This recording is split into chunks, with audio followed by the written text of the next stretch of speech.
satu kesempatan yang indah untuk kami boleh mengalami sekali lagi perjumpaan dengan Engkau. Oleh karena itu ya Tuhan, pimpinlah untuk persekutuan kami. Ketika kami belajar kebenaran firman Tuhan, Tuhan tolonglah setiap kami. Terpujilah namamu ya Bapa. Dalam nama Tuhan Yesus kami berdoa dan mengucap syukur. Amin. Shalom ibu-ibu yang terkasih. Ada sukacita? Amin ya.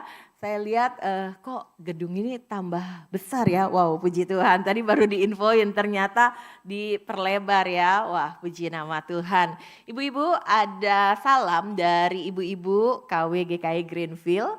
Dan sama di Greenfield juga setiap hari Jumat dan bertepatan nih jam 10 ya. Dan saya juga mengucapkan banyak terima kasih untuk hambanya ya, Muse, Teni dan juga untuk para pengurus yang telah mengundang saya untuk boleh menyampaikan kebenaran firman Tuhan pada pagi hari ini. Ibu-ibu terkasih, saya sebelumnya mau bercerita dulu. Ada seorang ibu yang bernama Ibu Tuti, ya. Ada yang di sini namanya Tuti? Enggak ada ya.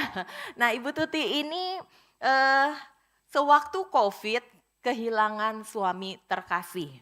Ya, kita tahu bagaimana waktu Covid ada banyak orang-orang yang mungkin kita kenal akhirnya tidak dapat bertahan terkena virus yang kita tahu mematikan tersebut. Nah, Ibu Tuti ditinggal oleh suami dan dia kini hidup dengan seorang anaknya yang masih kelas SD ya ibu-ibu. Nah, suatu ketika anaknya yang SD ini berkata, "Mama, aku udah ditagih uang sekolah." Jadi meskipun via online bayaran jalan terus ya. Ada dikurangin bayarannya karena online? Nggak ada gitu kan. Jadi mesti bayar mah begitu. Kalau enggak gimana? Kalau enggak ya aku pokoknya katanya nggak boleh ikut pelajaran lagi. Wah rupanya bukan hanya sebulan 2 bulan anaknya Ibu Tuti ini belum bayar SPP. Nah ibu-ibu lalu Ibu Tuti ini dia hanya bisa bilang sabar ya nak kita berdoa. Lalu dia coba lihat dompetnya. Isi dompetnya itu hanya tinggal 10.000 ibu-ibu.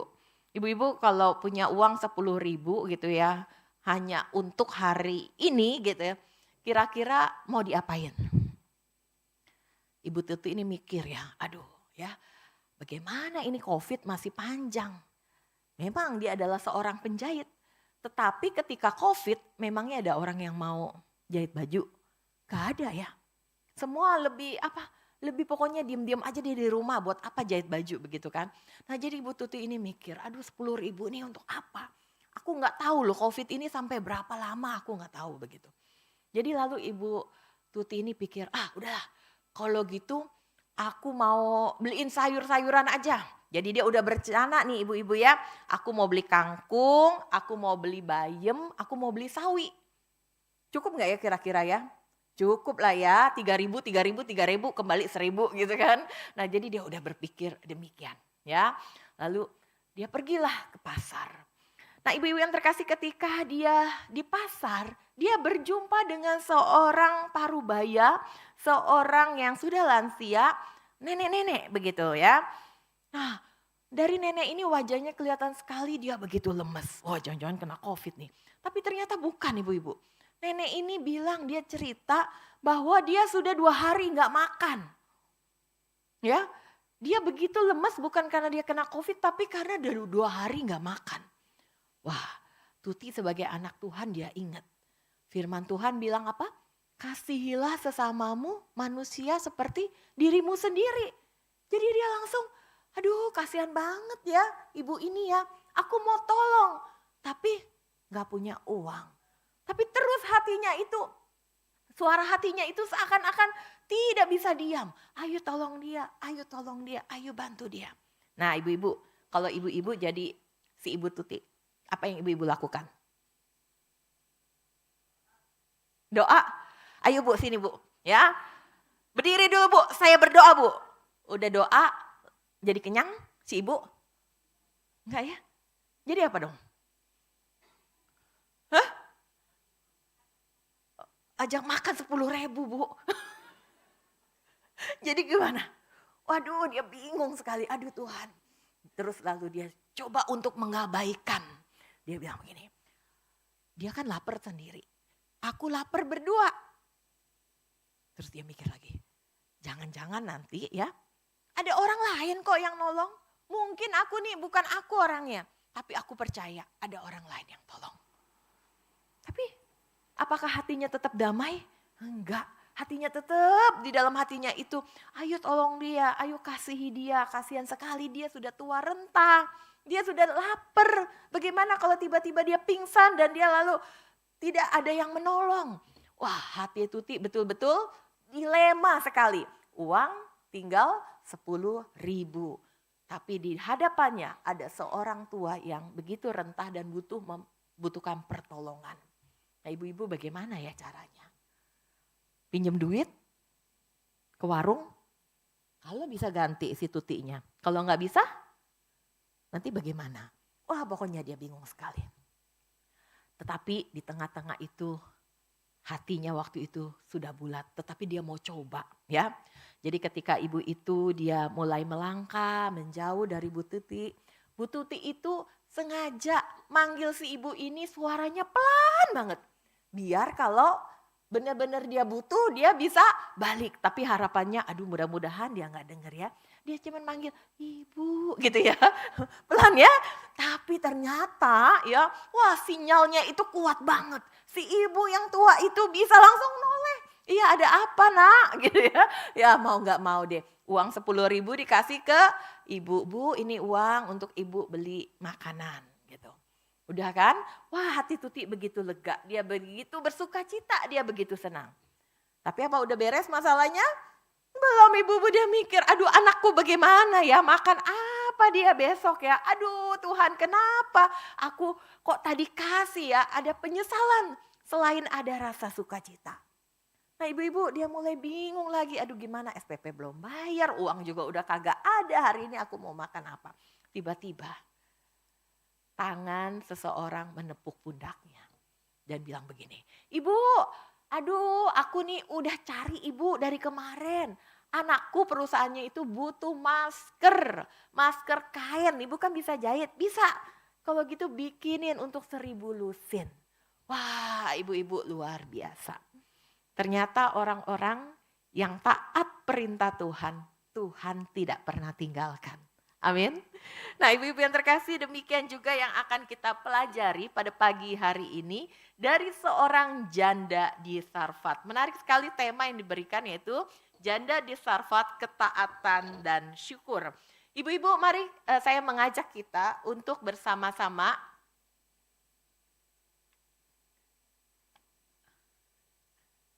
oke ya, kita membacanya di dalam 1 Raja-Raja pasal 17 ayat 7 sampai dengan 16. Kita akan baca secara silih berganti. Saya baca ayat 7, ibu-ibu terkasih baca ayat ke-8 sampai dengan ayat yang ke-16. Tetapi sesudah beberapa waktu sungai itu menjadi kering sebab hujan tiada turun di negeri itu.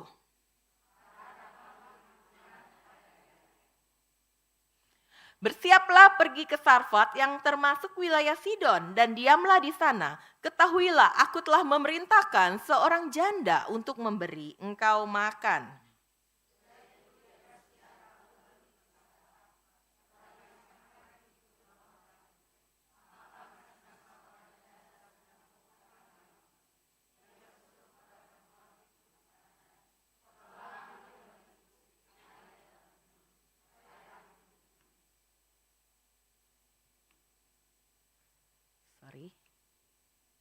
Ketika perempuan itu pergi mengambilnya, ia berseru lagi, cobalah ambil juga bagiku sepotong roti.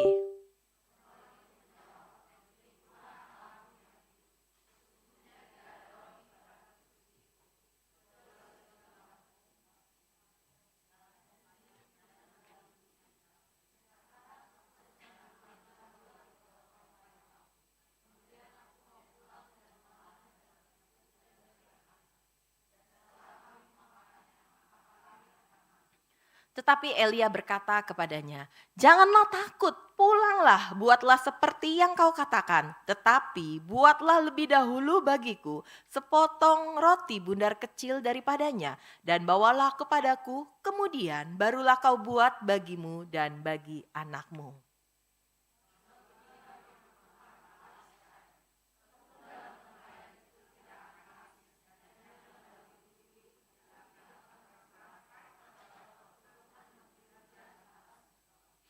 Lalu pergilah perempuan itu dan berbuat seperti yang dikatakan Elia. Maka perempuan itu dan dia serta anak perempuan itu mendapat makan beberapa waktu lamanya.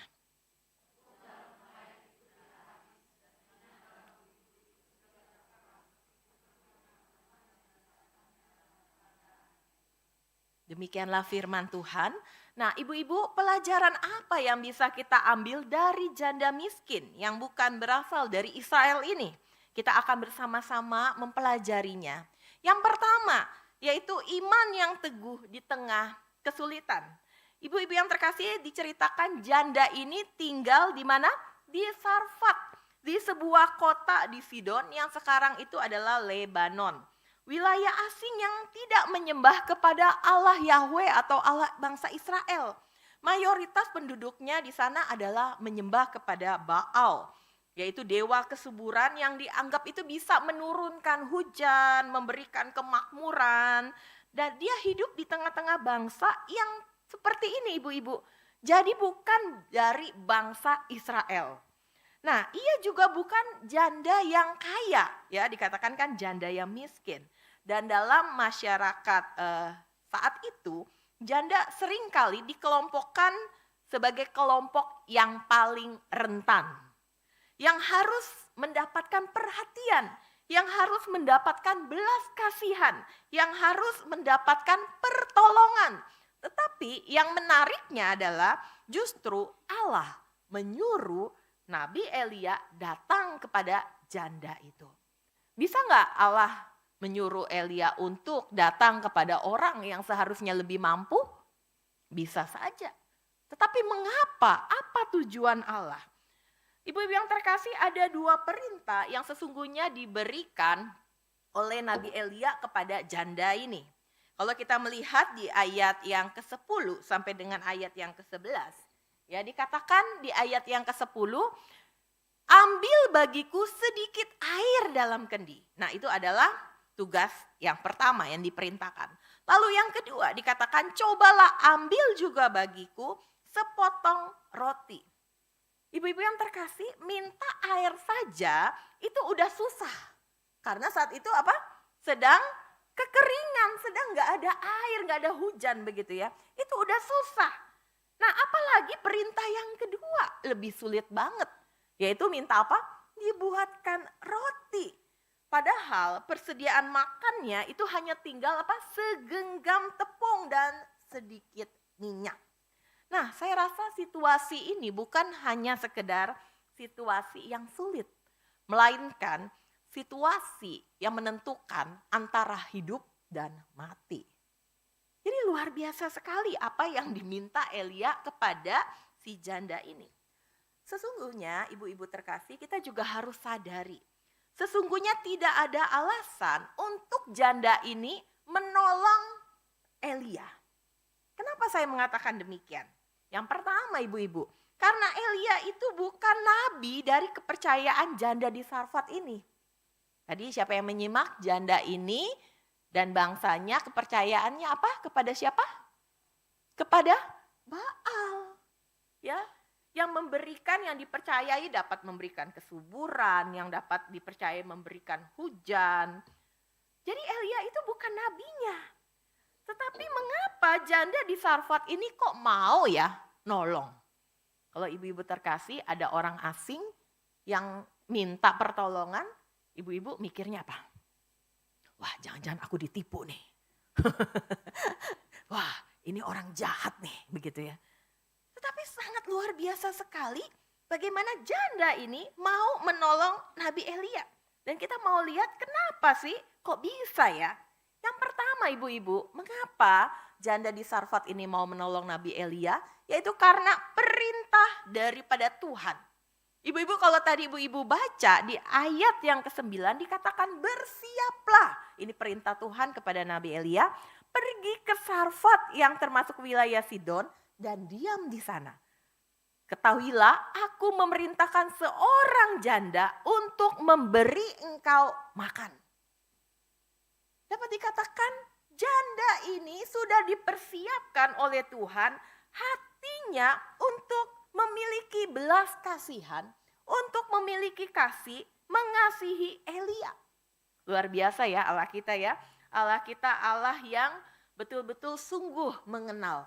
Bukan hanya mengenal bangsa Israel keseluruhan setiap orang hatinya. Tetapi juga bangsa non dari Israel. Yaitu salah satunya adalah janda Sarfat ini. Jadi Tuhan ini udah siapin loh hatinya si janda ini untuk apa? Punya hati berbelas kasih untuk menolong. Nah lalu yang kedua yaitu kenapa mau menolong? Karena takut terhadap Tuhan Allah bangsa Israel. Kalau ibu-ibu tadi juga membaca di ayat yang ke-12 perempuan itu jawab gini. Demi Tuhan Allahmu yang hidup. Demi Tuhan Allahmu yang hidup. Kata demi Tuhan Allahmu, janda ini tahu Tuhan yang dimaksud oleh Nabi Elia bukanlah Tuhan yang sama dengan apa yang selama ini dia sembah. Allahnya beda. Tetapi yang sangat menarik, perempuan itu bilang apa? Yang hidup. Artinya janda ini mungkin pernah mendengar bagaimana perbuatan tangan Tuhan, perbuatan Allah bangsa Israel, Yahweh itu sungguh sangat luar biasa. Bagaimana Allah telah membelah laut Tebrau. Bagaimana Allah telah memimpin bangsa Israel. Bagaimana Allah dengan kekuatannya, dia telah menolong bangsa Israel, memberikan tiang awan, tiang api. Sehingga bagi janda ini, Allah bangsa Israel adalah Allah yang dahsyat. Allah yang luar biasa. Dia sudah mendengar hal itu. Sehingga di dalam hatinya ketika dia berjumpa dengan hamba dari Allah yang maha kuasa, Allah yang dahsyat itu. Di dalam hatinya ada rasa takut. Di dalam hatinya ada merasa wah luar biasa sekali. Allah yang aku dengar yang telah memimpin bangsa Israel, kini datang hambanya ke tempatku, meminta pertolonganku. Jadi yang kedua alasannya itu karena dia takut terhadap Allah bangsa Israel. Lalu yang ketiga, ibu-ibu, yaitu janda ini memiliki kemurahan hati untuk menolong orang lain meskipun di dalam keterbatasan. Ibu-ibu, kalau saya katakan janda ini memiliki hati yang tulus, ya, hati yang betul-betul mengasihi. Tim Keller mengatakan Tuhan bekerja itu bukan dari kekuatan kita, melainkan dari kelemahan kita. Agar kita mengerti bahwa seluruh kemuliaan berasal dari Tuhan. Jadi sesungguhnya di dalam kelemahan kita, ketika kita mau beri kesempatan untuk Tuhan pakai, disitulah sesungguhnya Tuhan bekerja. Demikian juga janda ini. Di tengah-tengah kesulitan yang dia alami, Tuhan pakai janda ini untuk apa?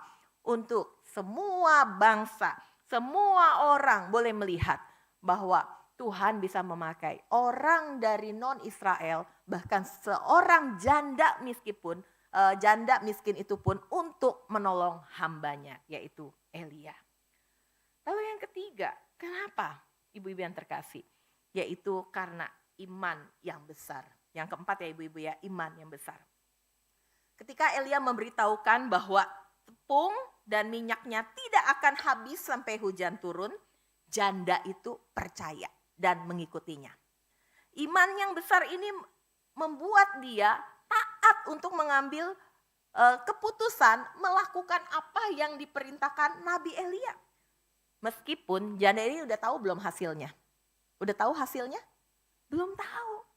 Tapi dia percaya. Nah inilah iman yang besar yang dimiliki oleh si janda ini. Saya pikir-pikir lagi kenapa ya dia punya iman yang begitu besar. Berbeda sekali dengan bangsa Israel yang seringkali kita simak, kita baca, bahkan juga kita dengar khotbah dari para hamba-hamba Tuhan, bukan? Bagaimana bangsa Israel itu dikatakan bangsa yang tegar, tengkuk. Sudah melihat perbuatan ajaib tangan Tuhan yang sungguh luar biasa di dalam kehidupannya. Tetapi senantiasa mengeluh. Senantiasa menyalahkan Tuhan. Tetapi janda ini, dia punya iman yang besar. Karena Selain dia mendengar, saya berpikir bahwa janda ini di dalam hatinya juga dia percaya bahwa Allah bukanlah Allah yang hanya berjanji, tetapi adalah Allah bangsa Israel, adalah Allah yang menggenapi.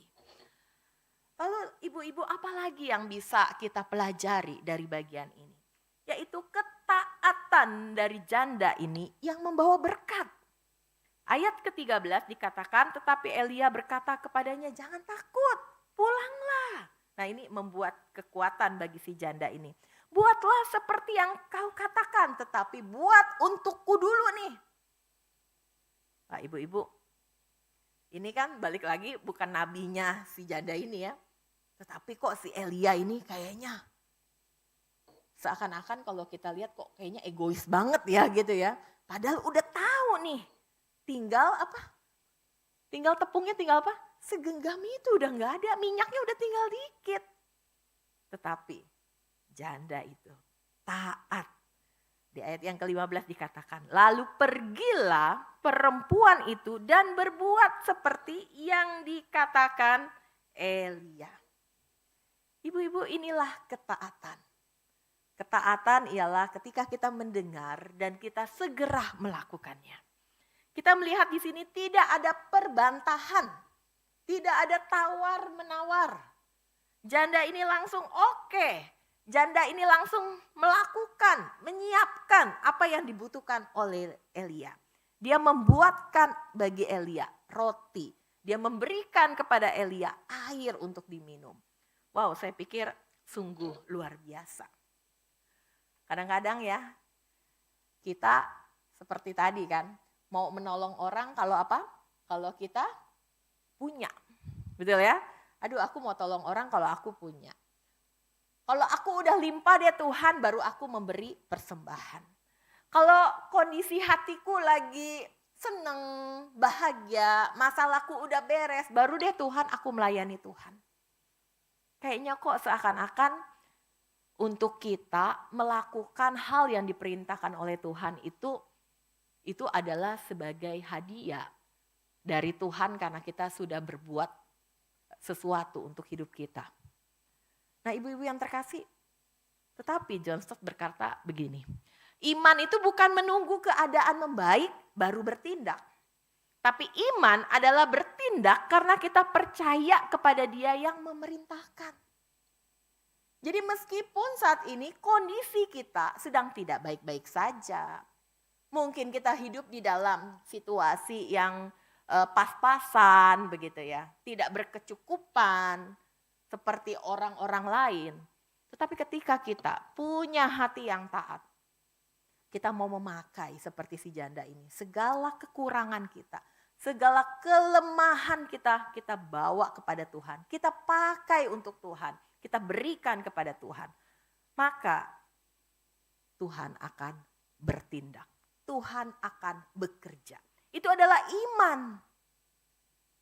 Nah, itulah yang dilakukan oleh si janda ini.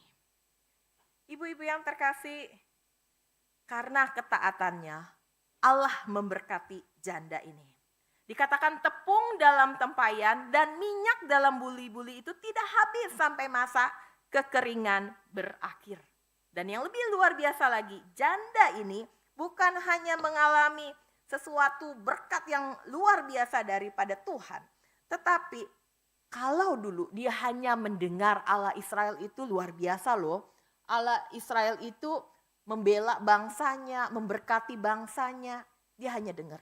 Tapi kini ia juga mengalami bagaimana tangan Allah Yahweh itu berkuasa. Jadi bukan hanya dengar. Ibu-ibu yang terkasih, sudahkah kita betul-betul mengenal Tuhan? Bukan hanya mendengar. Saya yakin ketika kita ada di tempat ini, itu juga karena pimpinan anugerah Tuhan. Amin. Ketika kita malam tidur, ada yang tahu ketika kita terlelap, apa yang terjadi dengan tubuh kita? Ada yang tahu? Nggak ada yang tahu ya. Nggak ada yang tahu. Dan begitu kita bisa bangun. Bukankah itu karena kemurahan Tuhan, kebaikan Tuhan. Kalau Tuhan sudah tuntun hidup kita sedemikian rupa, jaga kita sedemikian rupa, sehingga kita sampai detik ini bisa bernafas. Mengapa kita mau menjadi orang yang tidak bersyukur? Mengapa kita jadi orang yang tidak mau memberi apa yang telah Tuhan perintahkan?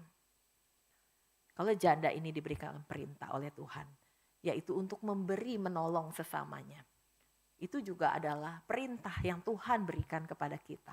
Untuk kita boleh mengasihi, memperhatikan orang-orang yang ada di sekeliling kita. Yang membutuhkan pertolongan kita. Nah ibu-ibu yang terkasih, lalu yang ketiga yaitu yang kita pelajari. Yaitu lafaz syukur yang mengubahkan. Tadi di ayat yang ke-16 dikatakan tepung dalam tempayan itu tidak habis. Dan minyak dalam buli-buli itu tidak berkurang. Nah coba kita perhatikan bersama-sama. Kata tepung dalam tempayan itu tidak habis berarti Tuhan memberikan cukup untuk si janda dan anaknya. Tuhan tidak memberikan sampai melimpah ruah. Nah kadang-kadang kan kita pengennya melimpah ya, benar ya. Tuhan berikan aku lebih begitu ya. Kalau perlu mungkin kita secara spesifik. Tuhan aku mau kalau bisa Tuhan seperti ini, seperti itu begitu ya. Ibu-ibu kadang-kadang kita kan terus coba berpikir. Jadi Tuhan itu kita yang jadi Tuhan apa Tuhan jadi siapa sih begitu ya. Kita kok kayak memerintah-merintah Tuhan begitu. Nah Tuhan memberi itu tidak melimpah ruah. Tidak sampai luber-luber begitu ya. Tetapi cukup. Bukankah itu juga yang Tuhan Yesus ajarkan kepada setiap kita ketika kita berdoa, bukan? Ingat doa Bapa kami, doa salah satu isinya apa? Berikanlah kami makanan kami yang secukupnya. Kenapa harus secukupnya sih Tuhan? Kenapa enggak melimpah aja Tuhan? Nah ibu-ibu, apa maksud dari kata cukup? Ketika Tuhan memberikan kita cukup, disitulah Tuhan mau kita bersyukur dan bersyukur. Dan kita memiliki ketergantungan sama Tuhan. Kadang-kadang ya ibu-ibu ya, Tuhan memang kasih kita bisa lebih ibu-ibu. Tapi di situ Tuhan juga mau lihat, ketika Tuhan kasih lebih, kita nih gimana? Kadang-kadang kita bisa jadi lupa. Iya kan? Wah udah enak. Apa yang aku butuhkan semua udah ada, udah lengkap. Jadi untuk apa kita juga sudah mulai melupakan Tuhan. Tuhan sayang sama kita ibu-ibu, makanya kita diberikan apa? Cukup. Supaya kita terus bergantung sama Tuhan. Terus mengandalkan Dia. Jadi ibu-ibu kalau kita dikasih cukup, bukan Tuhan gak sayang. Tapi karena Tuhan justru sangat sayang sama kita. Dia mau kita terikat kepadanya. Tim Keller berkata demikian ibu-ibu ya.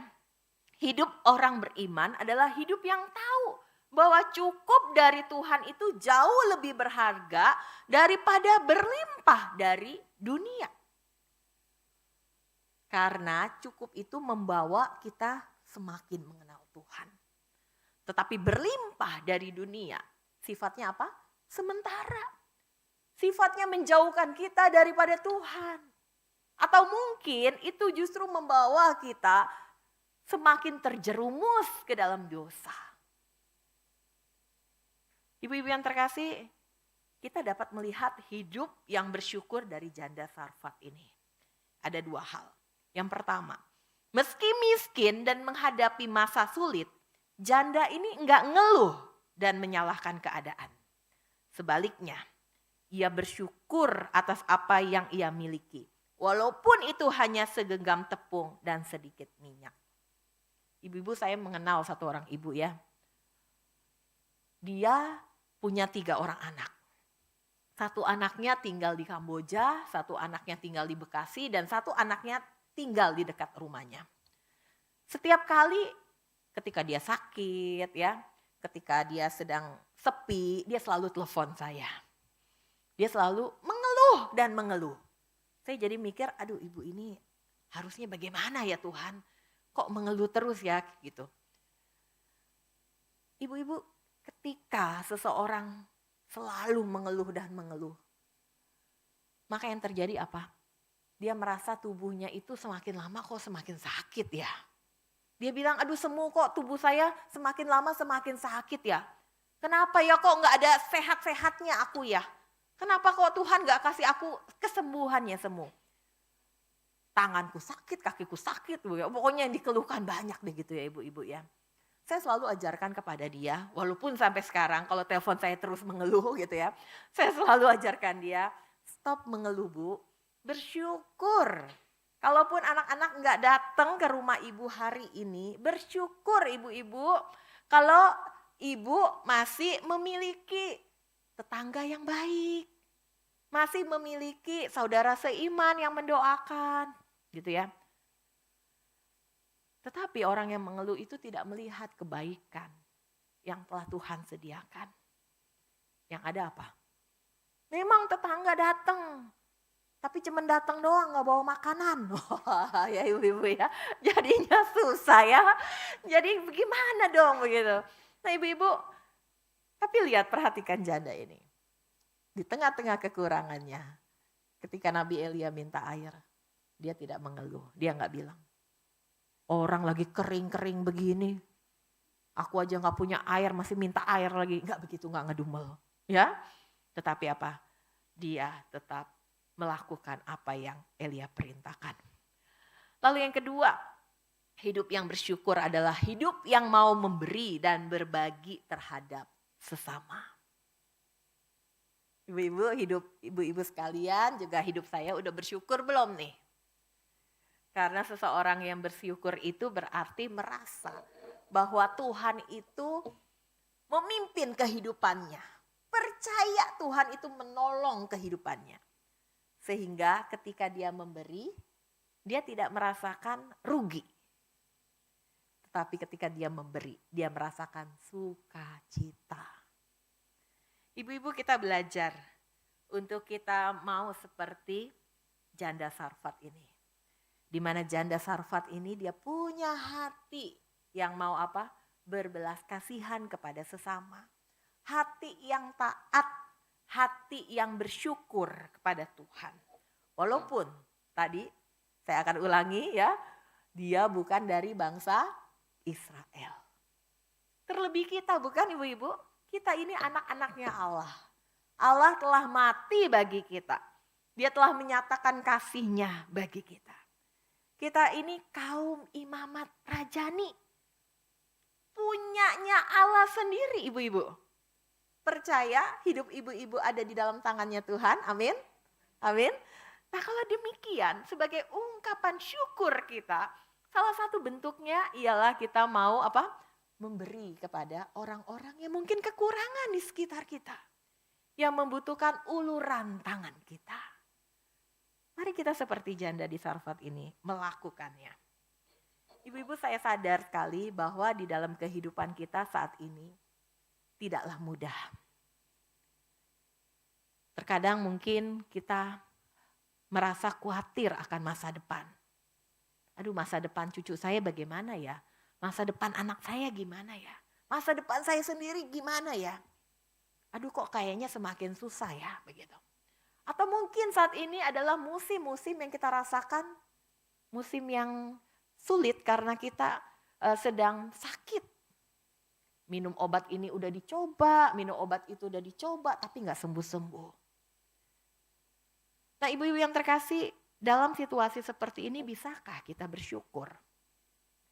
Nah ibu-ibu ini saya mau kasih foto ya, lihat foto. Nah ibu-ibu ini adalah Lisa Chiao ya, istri dari Bapak Ivan Kojolnalta.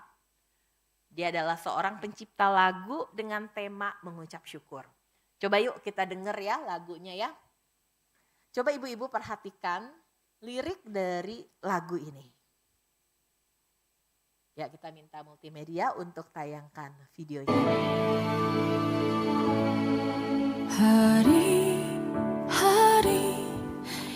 jalani, ku selalu rasakan kasih-Mu.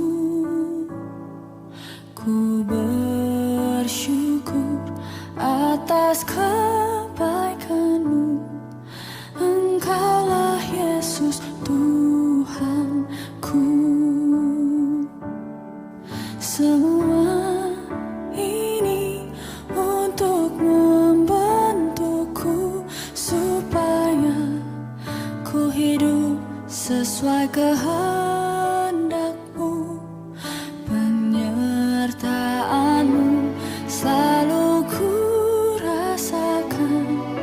Kau tak pernah tinggalkanku. Ku mengucap syukur dan mengucap syukur selalu, Tuhan. Ku tetap percaya rancangan-Mu indah, rancangan-Mu indah selalu, Tuhan Yesus, Kau terindah. Oke, ibu-ibu, liriknya sangat bagus ya. Tapi tahukah ibu-ibu, pencipta lagu ini ternyata sudah berpulang bersama, berjumpa bersama dengan penyanyinya ini ya, Melita ini ya. Ibu-ibu mungkin juga pernah tahu ceritanya ya. Nah ibu-ibu, pencipta lagu ini ketika menciptakan lagu dengan lirik yang begitu indah dikatakan, ku mengucap syukur dan mengucap syukur. Aku percaya akan kebaikan Tuhan, kemurahan Tuhan, pembentukan Tuhan. Tahukah ibu-ibu, Lisa ini menciptakan lagu ini ketika dia sudah tidak bisa lagi bernyanyi. Karena kankernya itu telah merambat sampai ke tenggorokannya. Badannya itu udah gak enak banget. Sakit sana sakit sini, kanker itu udah menyebar. Karena dia terkena kanker ganas. Ibu-ibu, tapi di tengah-tengah kesakitannya, ia masih bisa katakan, ku mau mengucap syukur Tuhan, ku mau mengucap syukur. Bahkan lagu ini pada akhirnya tahun 2023 boleh memenangkan sebagai lagu rohani terbaik. Ibu-ibu, Lisa mungkin tidak bisa bersaksi lagi kemana-mana. Tetapi kesaksiannya lewat pujian ini sungguh luar biasa. Yang mengucapkan bahwa ada Allah yang patut disembah, yang patut diberikan pujian dan hormat. Karena perbuatannya besar. Sehingga di tengah-tengah sakitnya pun ia tidak berhenti untuk selalu mengucap syukur. Ibu-ibu yang terkasih, kalau kita bisa ada sampai detik ini. Dan kita yakini itu anugerah Tuhan. Teruslah mengucap syukur. Teruslah berterima kasih kepada Tuhan. Meskipun pada saat ini dalam kondisi yang tidak baik-baik saja, tetap mengucap syukur. Dalam kondisi kekurangan, tetap mengucap syukur. Dalam kondisi air mata yang tidak berhenti untuk menangis, tetap mengucap syukur. Karena kita percaya ada tangan Tuhan yang menampung setiap tetesan air mata kita. Dan dia tidak pernah meninggalkan kita. Seperti janda di Sarfat, Tuhan gak tinggalin. Tuhan selalu menyediakan, mencukupkan apa yang menjadi kebutuhannya. Sehingga janda dan anaknya, dia tetap dapat menikmati anugerah Tuhan. Hidup, dapat makan, dia dapat memiliki kesehatan. Ibu-ibu, kalau ibu-ibu baca ya kitab itu selanjutnya diceritakan anak dari janda itu mati, ibu-ibu. Ya, tapi luar biasa pada akhirnya Tuhan lewat nabinya membangkitkan anaknya yang mati itu. Bukankah itu semua karena kemurahan Tuhan? Ibu-ibu, mari bersama-sama saya mau mengajak kita menyanyikan pujian ini. Dan terus kita mengingat juga kemurahan Tuhan yang begitu baik, limpah di dalam hidup kita. Ya, saya minta untuk kembali ditayangkan untuk kita kalian ibu-ibu ya. Bukan yang ini, satu lagi, video yang satu lagi ya. Biarlah pujian ini boleh menjadi doa kita dan tekad kita. Tuhan, aku mau senantiasa mengucap syukur. Berterima kasih untuk apa keadaanku saat ini, aku tetap mengucap syukur. Hari hari yang ku jalani, ku selalu rasakan kasih-Mu. Ku bersyukur atas kebaikan-Mu. Engkaulah Yesus Tuhanku.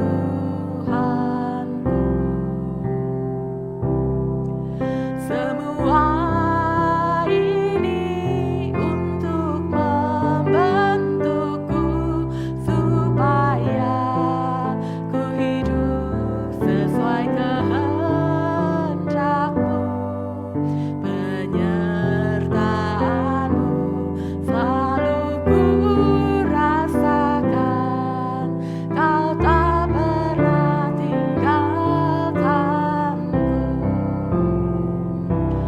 Ku mengucap syukur dan mengucap syukur selalu, Tuhan.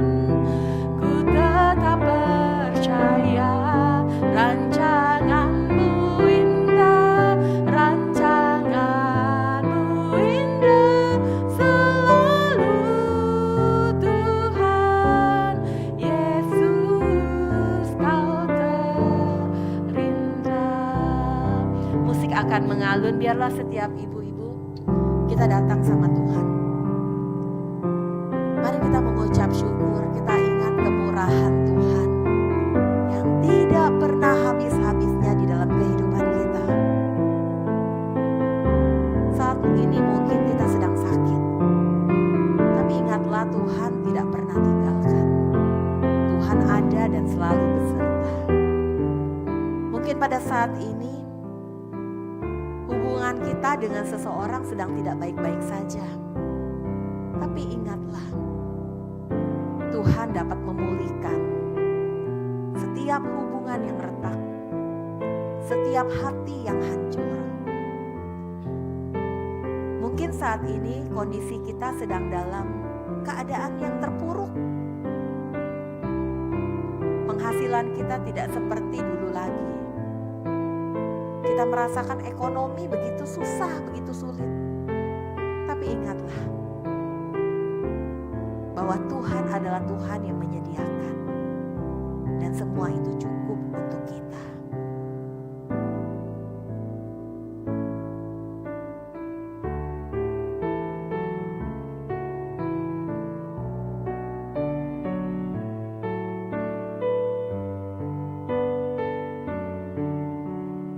Ya Tuhan, di dalam setiap musim hidup kami percaya Tuhan tidak pernah meninggalkan kami.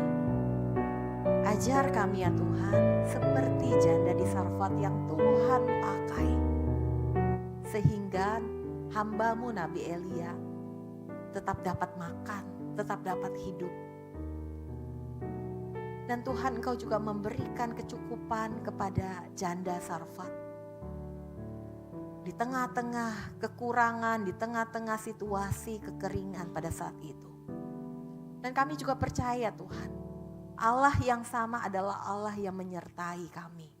Tidak pernah Engkau meninggalkan kami sedetik pun di dalam hidup ini. Oleh karena itu Tuhan, kondisi apapun yang terjadi pada saat ini, kami mau senantiasa bersyukur dan kami mau senantiasa percaya bahwa ada tangan Tuhan yang sedang menuntun kami. Terima kasih ya Bapa. Di dalam nama Tuhan Yesus kami berdoa dan mengucap syukur. Amin. Waktu dan tempat saya persilakan kepada WL.